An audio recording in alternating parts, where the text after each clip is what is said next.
दिल में नए अरमान बसाने का दिन आया, गुंजे की तरह दिल को खिलाने का दिन आया, फूलों की तरह हंसने हंसाने का दिन आया, बादल की तरह झूम के छाने का दिन आया, मुस्कान की बरखा में नहाने का दिन आया। एक बुद्ध पुरुष का जन्म इस पृथ्वी पर परम उत्सव का क्षण है। बुद्धत्व मनुष्य की चेतना का कमल, जैसे वसंत में फूल खिल जाते हैं, ऐसी ही वसंत की घड़ियां भी होती हैं पृथ्वी पर, जब बहुत फूल खिलते हैं, बहुत रंग के फूल खिलते हैं, रंग रंग के फूल खिलते हैं। वैसे वसंत आने पृथ्वी पर कम हो गए क्योंकि हमने बुलाना बंद कर दिया। वैसे वसंत अपने आप नहीं आते, आमंत्रण से आते। अतिथि बनाए हम उन्हें तो आते, आतिथ्य बने हम उनके तो आते। प्रकृति का वसंत तो जड़ है, आता है जाता है, लेकिन आत्मा के वसंत तो बुलाए जाते तो आते। हमने बुलाना ही बंद कर दिया, हमने प्रभु को पुकारना ही बंद कर दिया। पुकारते नहीं प्रभु को, आता नहीं प्रभु, तो फिर हम कहते हैं प्रभु है कहां? प्रमाण क्या है उसका? बिना बुलाए उसका कोई भी प्रमाण नहीं, बिना उसके आए उसका कोई भी प्रमाण नहीं। और जब आता है तो बाढ़ की तरह आता है, एक प्रमाण नहीं अनंत प्रमाण लेके आता है, स्वतः प्रमाण होकर आता है। जिस व्यक्ति ने भी कभी उसे पुकारा है, पुकार खाली नहीं गई है, यारी की पुकार भी खाली नहीं गई, यारी भी भर उठे बड़ी सुगंध से, और लुटी सुगंध, उनके गीतों में बटी सुगंध। और जब भी किसी व्यक्ति के जीवन में परमात्मा का आगमन होता है तो गीतों की झड़ी लग जाती, उस व्यक्ति की श्वास श्वास गीत बन जाता, उसका उठना बैठना संगीत हो जाता है, उसके पैर जहां पड़ जाते वहां तीर्थ बन जाते। ऐसे ही एक अद्भुत व्यक्ति के साथ आज हम यात्रा शुरू करते हैं। यारी का जन्म हुआ दिल्ली में, नाम था यार मोहम्मद। फिर मोहम्मद तो जल्दी ही खो गया, क्योंकि जिससे परमात्मा को पुकारना हो वह हिंदू नहीं रह सकता, वह मुसलमान भी नहीं रह सकता, वह ईसाई भी नहीं रह सकता। परमात्मा को पुकारने के लिए कुछ शर्तें पूरी करनी पड़ती, और पहली शर्त है विशेषण छोड़ देने पड़ते हैं, आग्रह छोड़ देने पड़ते हैं, मंदिर और मस्जिद छोड़ देने पड़ते हैं। तभी तो खुद मंदिर बनोगे, खुद मस्जिद बनोगे। जब तक बाहर के मंदिर और मस्जिद को पकड़े रहोगे, याद ही ना आएगी कि अपने भीतर भी एक मंदिर था, और उस मंदिर में न कभी दीप जले, और उस मंदिर में न कभी धूप जली, उस मंदिर में कभी नाद ना हुआ। अपने भीतर भी एक मस्जिद थी जिसमें कभी अजान ना उठी, जिसमें कभी नमाज ना पढ़ी गई। जहां अंधेरा था तो अंधेरा ही रहा। बाहर के मंदिर मस्जिदों में जो भटका है वह भीतर के असली मंदिर और मस्जिद से वंचित रह जाएगा। जिसने नजर बाहर रखी वह कभी परमात्मा को नहीं पा सकेगा। और धन को खोजने वाले भी बाहर खोजते, और ध्यान को खोजने वाले भी बाहर खोजते। धन के खोजने वालों को क्षमा किया जा सकता है, ध्यान के खोजने वालों को क्षमा नहीं किया जा सकता। धन तो बाहर है, ध्यान तो बाहर नहीं। पद खोजते हो, प्रतिष्ठा खोजते हो, बाहरी खोजनी पड़ेगी। परमात्मा खोजना है तो भीतर खोजना पड़ेगा। और भीतर कोई हिंदू है कि भीतर कोई मुसलमान है, कि भीतर कोई ईसाई है, कि कोई जैन है, कि कोई बौद्ध है, कि कोई सिख है, कि पारसी है। भीतर तो तुम निर्मल हो, निराकार हो। भीतर तो तुम विशेषण रहित हो। न तुम ब्राह्मण, न तुम शूद्र, न तुम स्त्री, न तुम पुरुष, न तुम गोरे, न तुम काले। भीतर तो तुम बच्चे भी नहीं, जवान भी नहीं, बूढ़े भी नहीं। भीतर तो तुम शाश्वत हो, समयातीत हो, कालातीत हो। और भीतर का ही स्वाद मिले तो परमात्मा का स्वाद मिले। सो जल्दी ही यार मोहम्मद का मोहम्मद कहां खो गया पता नहीं। अब तो लोग अनुमान लगाते हैं कि यार मोहम्मद नाम रहा होगा। यह अनुमान है, ऐतिहासिक कोई प्रमाण नहीं। ऐसा ही होता है। ये तो बाहर के रंग हैं। ये तो एक उसकी वर्षा का झोंका आया कि ये रंग बह जाएंगे। शिष्य थे वीरू फकीर के। वीरू मुसलमान नहीं। वीरू तो जन्मे थे हिंदू घर में, लेकिन जब कोई ज्योति जलती है तो सब तरह के दीवाने चले आते, भांति भांति के परवाने चले आते। उस मदमस्ती में कौन देखता है कौन हिंदू कौन मुसलमान। वीरू खुद एक मुसलमान फकीर स्त्री के शिष्य थे, बावरी साहिबा के। संतों का जगत कुछ और ही है। वहां बाहर के भेदों का कोई मूल्य नहीं। यह स्त्री बावरी साहिबा भी बड़ी अद्भुत स्त्री थी। स्त्रियां तो थोड़ी ही हुई हैं जो अंगुलियों पर गिनी जा सके, उनमें बावरी भी एक है। उसका तो नाम भी पता नहीं। ऐसी पागल हुई प्रभु के प्रेम में कि बस इतनी ही याद रह गई कि बावरी थी, कि दीवानी थी, कि पागल थी। बावरी थी मुसलमान, संस्कारगत, जन्मगत। शिष्य थे वीरू, जन्मगत संस्कारगत हिंदू। प्रशिष्य थे यारी साहब, फिर मुसलमान।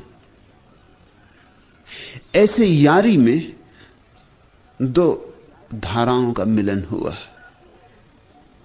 ऐसे यारी में संगम हुआ। और यारी के वचनों में जगह जगह उस संगम की झलक मिलेगी। पहले मोहम्मद गया, फिर यार थे, यार से यारी हो गए। वह बात भी समझ लेनी चाहिए। यार का अर्थ होता है मित्र, यारी का अर्थ होता है मैत्री, मित्रता। जब अहंकार खो जाए तो फूल खो जाता है, सुवास रह जाती। फिर तुम पकड़ नहीं सकते सुवास को, मुट्ठी में बांध नहीं सकते सुवास को।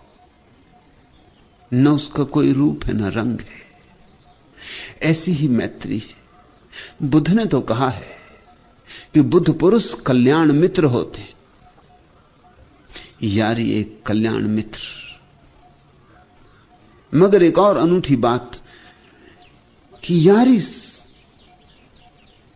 यार शब्द भी खो गया। मित्र में भी थोड़ी सी सीमा है, मित्रता असीम है। मित्र में केंद्र है, कहीं छिपा मैं है। मित्रता में मैं तो गया, बिल्कुल गया। प्रेम अपनी परिशुद्धि में प्रकट होता है। मित्रता और मैत्री में भी थोड़ा फर्क है। मित्रता होती है दो व्यक्तियों के बीच, एक संबंध है मित्रता। मैत्री संबंध नहीं है। समाधि की अवस्था है। मैत्री दूसरा ना भी हो तो भी चलती है, तो भी बहती है। मित्रता के लिए दूसरा जरूरी है, मैं और तू का नाता जरूरी है। मित्रता में द्वैत शेष रहता है, मैत्री में द्वैत भी अशेष हो जाता है। मैत्री का अर्थ है वृक्ष हो तो, चट्टान हो तो, आकाश में बादल हो तो, कोई भी ना हो तो भी सुवास उड़ती रहती। तू से नहीं बंधी है। जब मैं ही ना रहा तो तू कैसे रहेगा? मैं और तू तो एक ही सिक्के के दो पहलू हैं।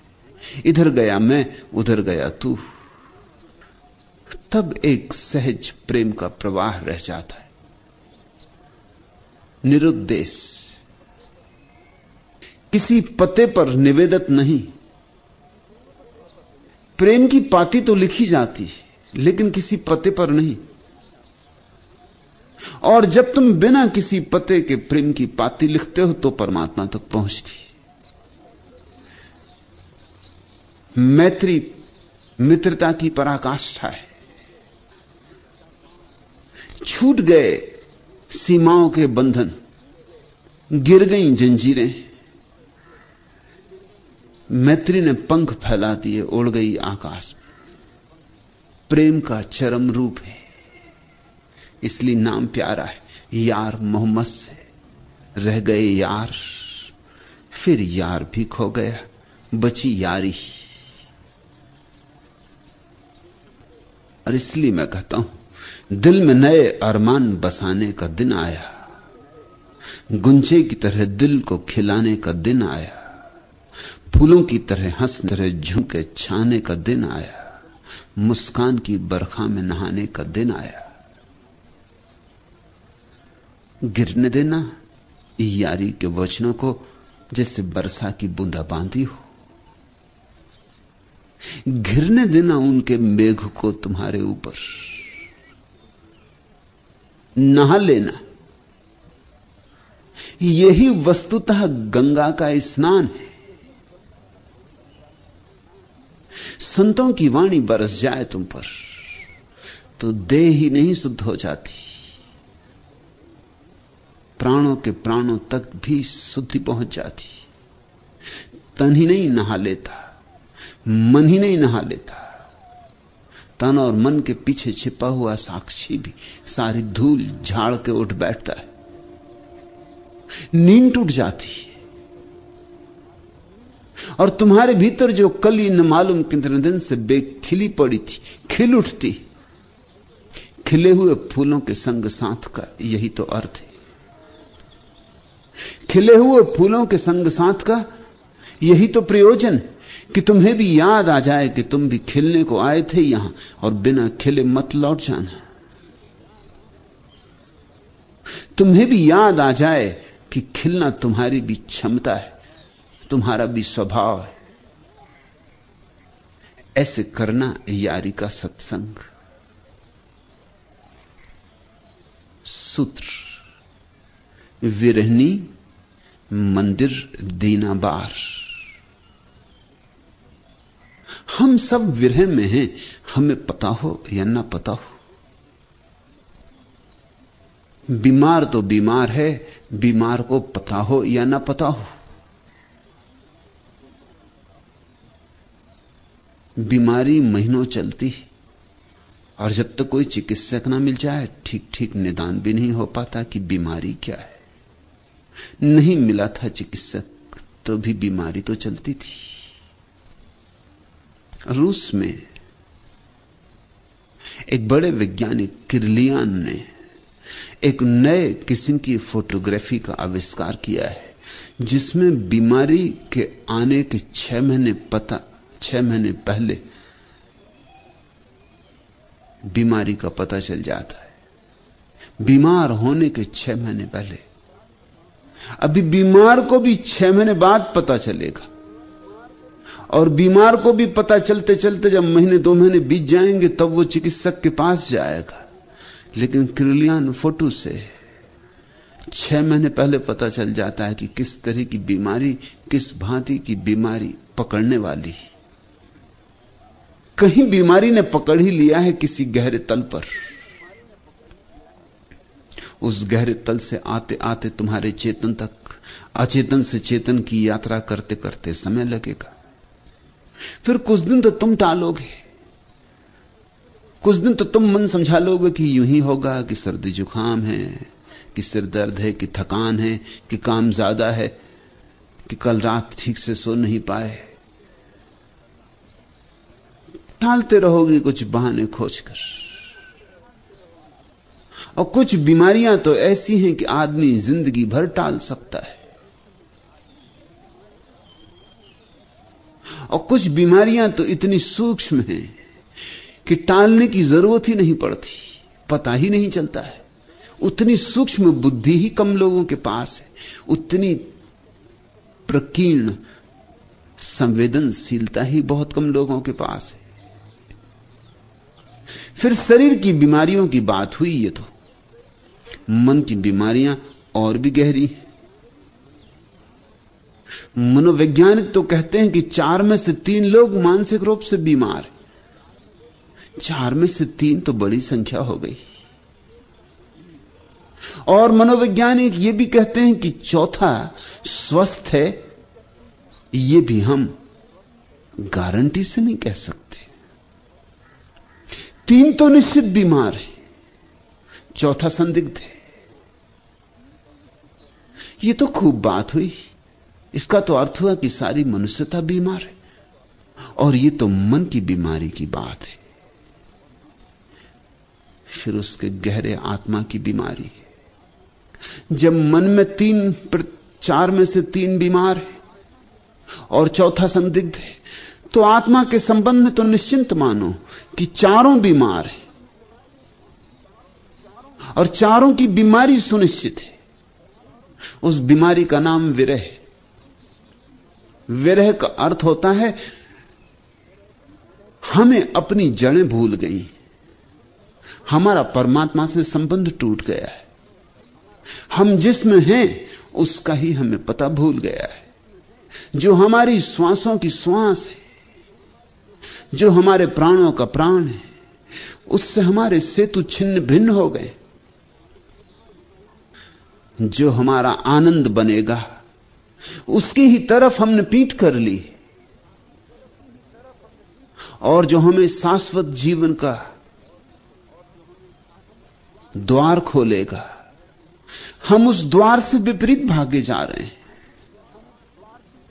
हम धन की तलाश में हैं, ध्यान की तलाश में नहीं। धन बाहर है, बहुत दूर है, क्षितिज की भांति है।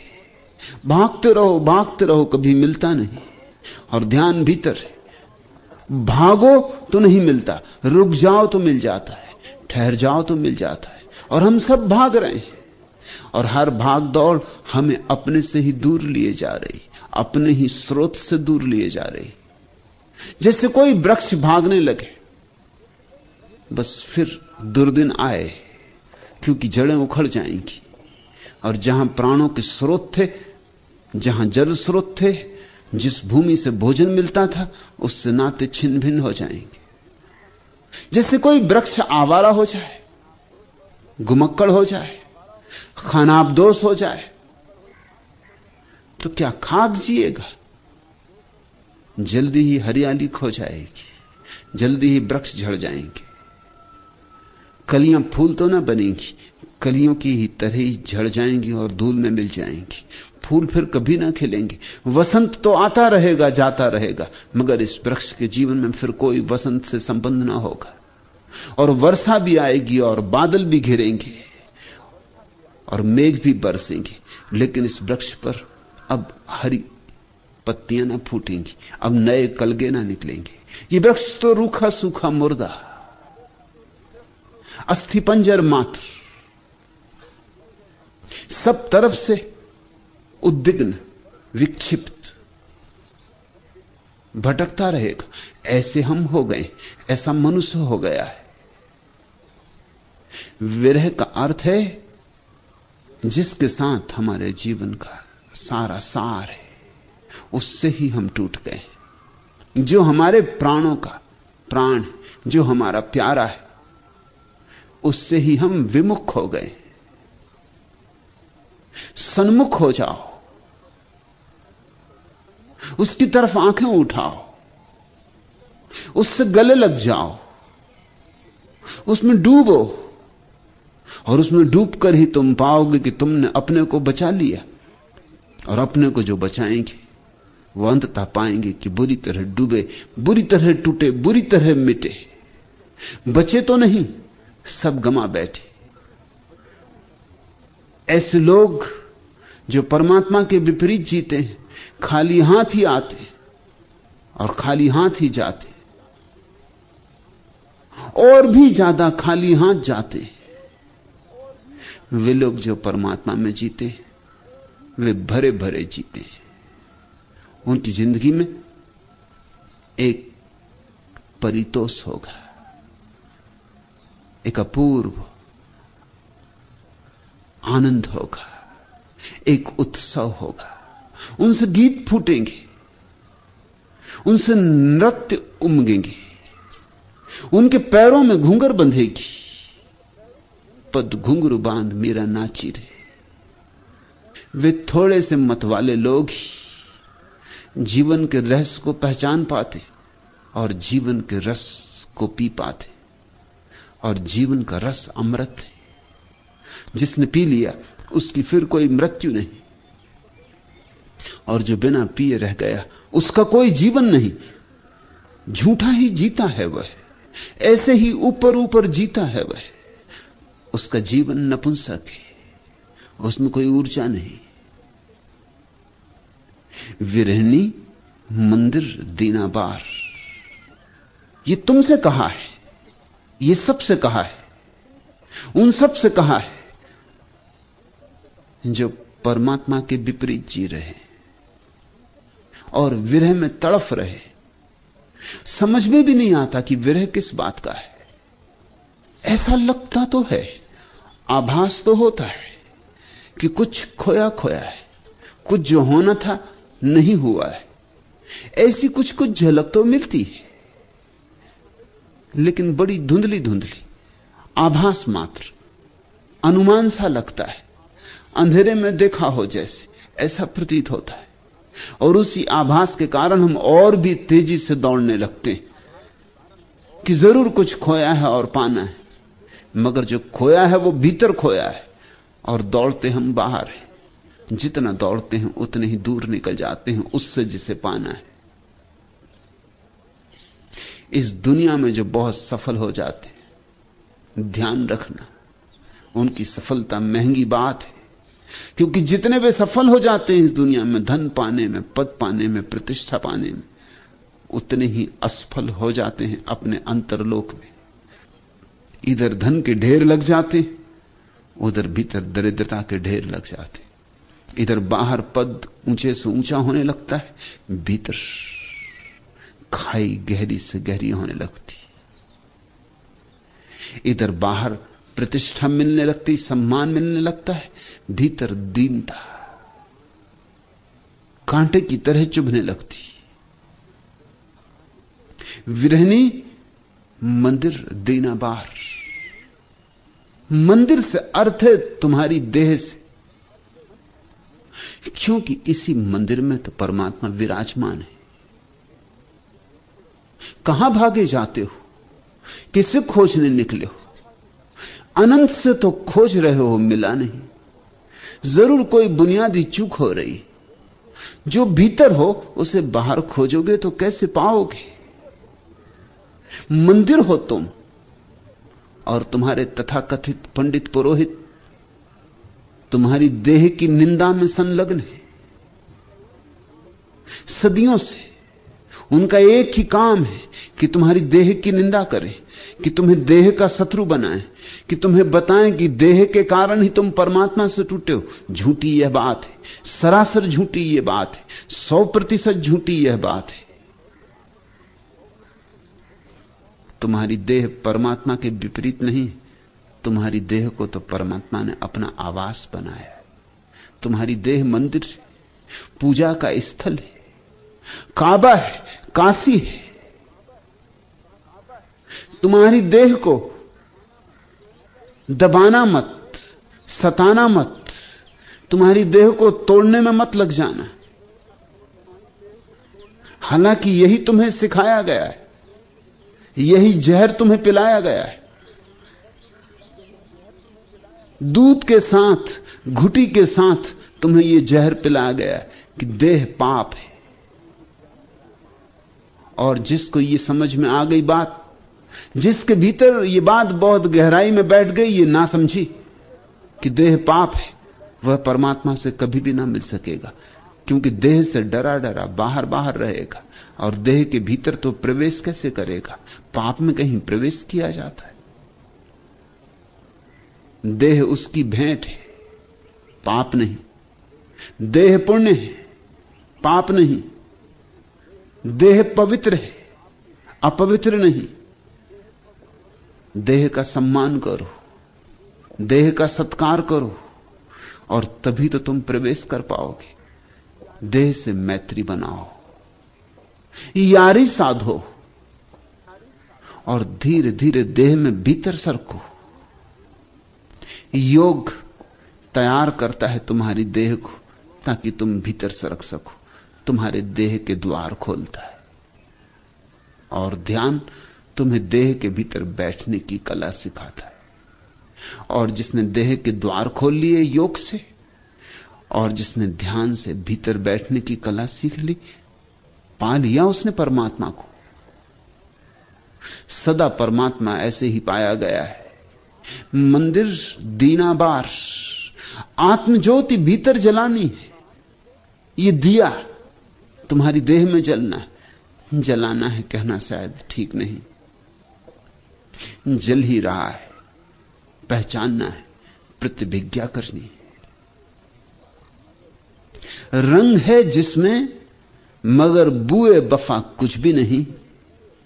ऐसे फूलों से न घर अपना सजाना हरगिज। दिल तुम्हारा है वफाओं की परिस्थिति के लिए, इस मोहब्बत के सिवाले को न ढाना हरगिज। ये तुम्हारी देह, ये तुम्हारा दिल धड़कता है जो भीतर, इसी के अंतरतम में परमात्मा विराजमान है। तुम झूठे फूलों में भटके हो, जबकि सच्चा फूल तुम्हारे भीतर खिलने को राजी। तुम्हारी झील में नीलकमल खिलने को राजी। तुम मांगते फिरते हो प्लास्टिक के फूलों को, बाजारों में खरीद रहे हो कागज के फूलों को। रंग हैं जिसमें मगर बुए वफा कुछ भी नहीं। ऐसे फूलों से न घर अपना सजाना हरगिज। दिल तुम्हारा है वफाओं की परिस्थिति के लिए, इस मोहब्बत के सिवाले को न ढाना हरगिज। उतरो देह की सीढ़ियों से, पाओगे हृदय को, वह तुम्हारा अंतर्गृह। फिर उतरो हृदय की सीढ़ियों से और तुम पाओगे उस अमृत के स्रोत को, जिसके बिना जीवन उदास है, जिसके बिना जीवन संताप है, जिसके बिना जीवन विषाद है। विरहनी मंदिर दीनाबार। ए विरही लोगो, अपने घर में आत्मज्योति को जलाओ, या जलती आत्मज्योति को पहचानो।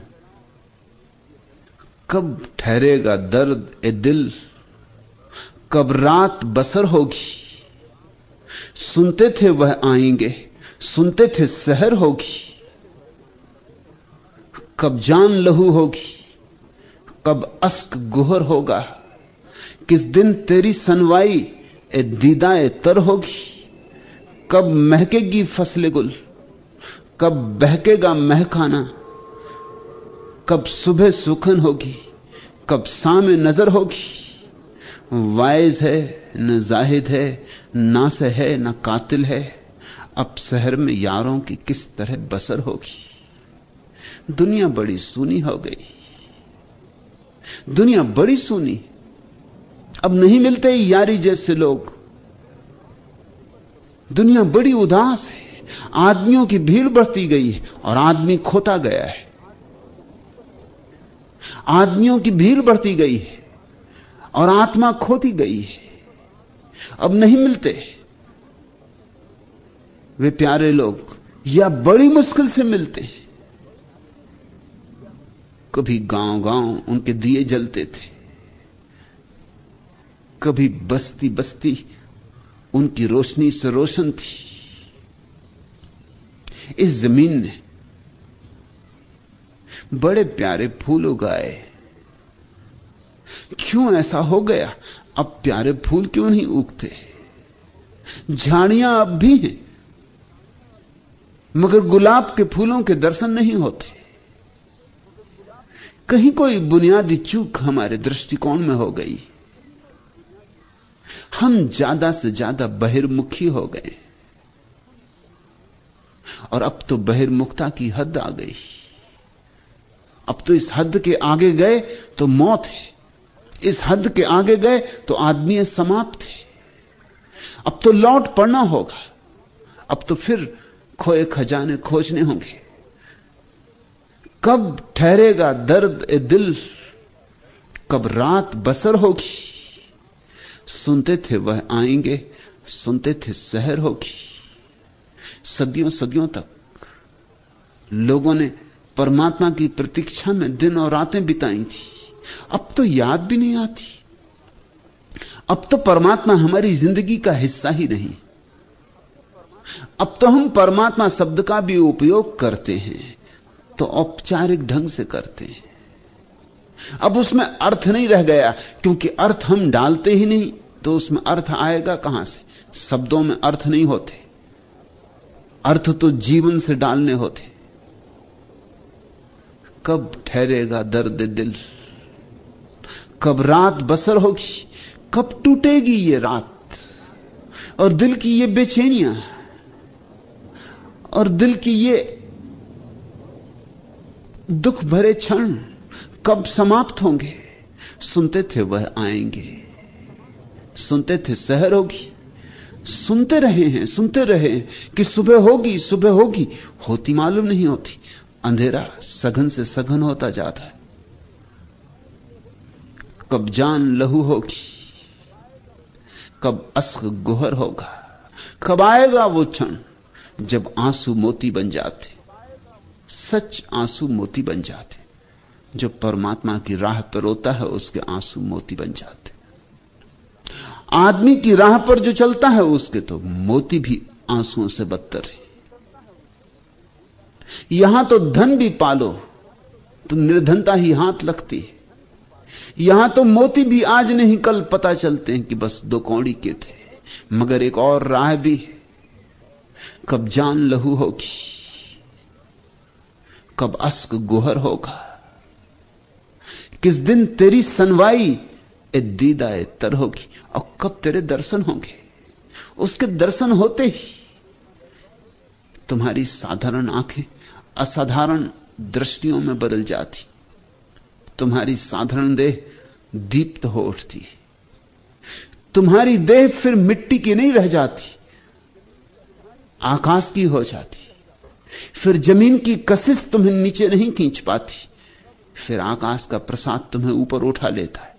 कब महकेगी फसले गुल, कब आएगा वसंत, कब खिलेंगे फूल, कब उठेगी महक, कब महकेगी फसले गुल, कब बहकेगा मैखाना, कब हम नाचेंगे दीवाने होकर। क्योंकि जो नहीं नाचा दीवाना होकर वह व्यर्थ ही आया और व्यर्थ ही गया।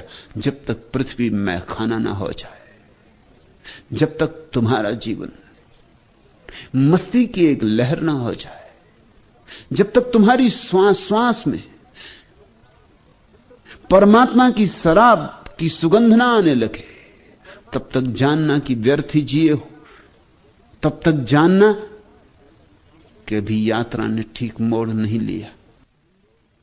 कब महकेगी फसले गुल, कब बहकेगा मैखाना, कब सुबह सुखन होगी, कब सामे नजर होगी, कब होगी वो प्यारी प्रभात जब सूरज उगेगा। कब आएगी वो सांझ विश्राम की, परम विश्राम की। वाइज है न जाहिद है, नासे है न कातिल है, अब शहर में यारों की किस तरह बसर होगी। अब तो यहां प्रेमियों का रहना मुश्किल हो गया, अब तो यहां भक्तों का जीना मुश्किल हो गया, अब तो यहां संतों की संभावना ही क्षीण होती चली जाती। यह हमने कैसी दुनिया बना ली, यह हमने आदमी को कैसी शक्ल दे दी। और परिणाम क्या है? परिणाम यही है कि चारों तरफ एक गहन हताशा है। परिणाम यही है कि चारों तरफ दिलों ने धड़कना बंद कर दिया है, आंखों में मस्ती नहीं, प्राणों में कोई गीत नहीं, पैरों में कोई नृत्य नहीं। परिणाम यही है कि थके मांदे किसी तरह धक्के खाते भीड़ के हम अपनी कब्रों की तरफ बढ़े जाते। कहीं कोई तारा नहीं दिखाई पड़ता, दूर आकाश में भी कोई तारा नहीं दिखाई पड़ता। तारे ही तारों से भर जाता है आकाश, बस भीतर की ज्योति दिखाई पड़ जाए पहले। वहीं से शुरू होती है ठीक ठीक यात्रा। जिसने भीतर ज्योति देखी उसे चारों तरफ ज्योतिर्मय के दर्शन होने लगते हैं। विरहनी मंदिर दीना बार, इसलिए यारी कहते हैं एक काम कर लो, तुम्हारा विरह मुझे छूता, तुम्हारा दुख मुझे छूता, तुम्हें मैं कुंजी देता हूं। विरहनी मंदिर दीना बार, बिन बाती बिन तेल, जुगतिसों बिन दीपक उजियार।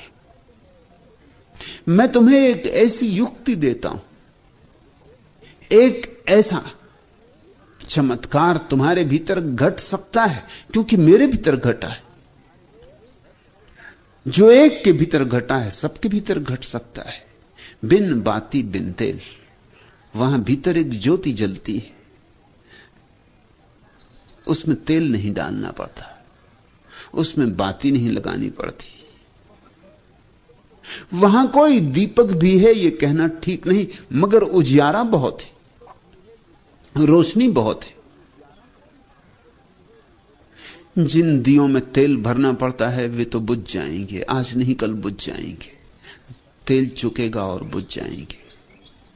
जिनकी बाती लगानी पड़ती, बाती जल जाएगी और बुझ जाएंगे।